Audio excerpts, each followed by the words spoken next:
नमस्कार।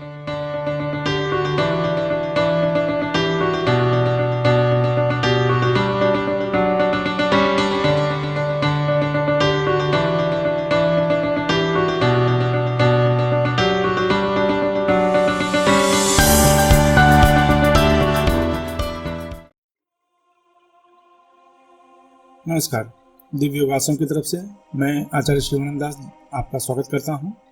आज हम जानेंगे कि स्वर शास्त्र में अपने स्वर को कैसे बदलें, यानी अपनी नाड़ी को कैसे बदलें।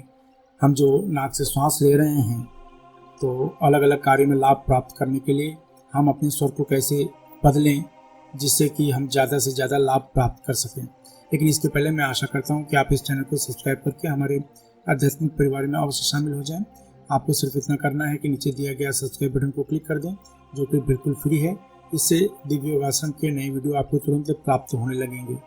कई बार जीवन में ऐसे अवसर आ जाते हैं जब कार्य करना अत्यंत आवश्यक हो जाता है, तब हम ये नहीं देखते कि हमारा कौन सा स्वर चल रहा है, हम तुरंत कार्य की शुरुआत कर देते हैं। लेकिन ऐसे में सही स्वर से कार्य आरंभ करें तो सफलता का प्रतिशत बढ़ जाता है।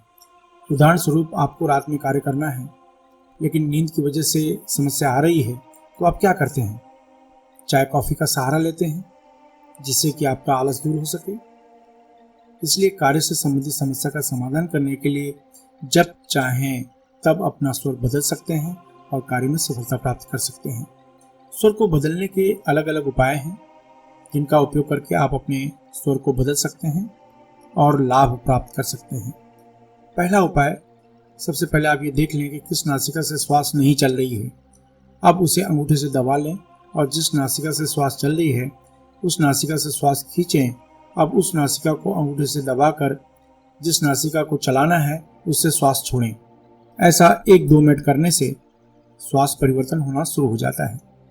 दूसरा नियम यह है कि जिस नासिका से श्वास चल रही हो उसी तरफ करवट बदल कर लेट जाएं, तो कुछ समय बाद दूसरी नासिका से श्वास चलने लगेगी। तीसरा नियम यह है कि जिस नासिका से श्वास चल रही हो उसी तरफ बगल में या कांख में कोई ठोस वस्तु दबा लें, तो कुछ समय बाद दूसरी नासिका से श्वास चलने लगेगी। इसके अलावा घी खाने से कुछ समय बाद चंद्र स्वर चलने लगता है। शहद खाने से कुछ समय बाद सूर्य स्वर चलने लगता है। जिस नासिका से श्वास चल रही हो उसी नासिका में रुई का फोहा रखने से कुछ समय बाद दूसरी नासिका से श्वास चलने लगती है। कोई विशिष्ट कार्य करते हुए कुछ बातों का पालन अवश्य करें। जैसे कार्य में सफलता प्राप्त करने के लिए जिस नासिका से श्वास चल रही हो उसी तरफ का पैर आगे रख कर यात्रा की शुरुआत करनी चाहिए। यदि चंद्र स्वर चल रहा हो तो दूसरे कदम पर तथा चौथे कदम पर पैर जमीन पर पटकें, तो आपका कार्य में सफलता प्राप्त करने का चांसेस बढ़ जाता है। तथा सूर्य स्वर चल रहा है तो पहले कदम पर तथा तीसरे कदम पर पैर जमीन पर पटकें और यात्रा करें, तो ये यात्रा सिद्धिदायक मानी जाती है। दूसरे को कोई वस्तु दे रहे हैं या दूसरे से कोई वस्तु ले रहे हैं तो जो स्वर चल रहा है उसी तरफ का पैर बढ़ाकर तथा हाथ बढ़ाकर वो वस्तु दें या लें। ऐसा करने से शत्रु पीड़ा से सुरक्षा मिलती है। सुबह उठते समय जो स्वर चल रहा हो उसी तरफ के हाथ से अपना मुंह फेरें, इससे आपकी मनोकामना पूरी होती है।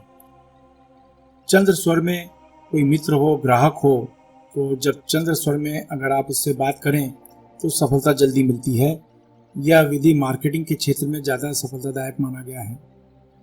आशा है ये बातें आपके कार्य को सफल बनाएंगी।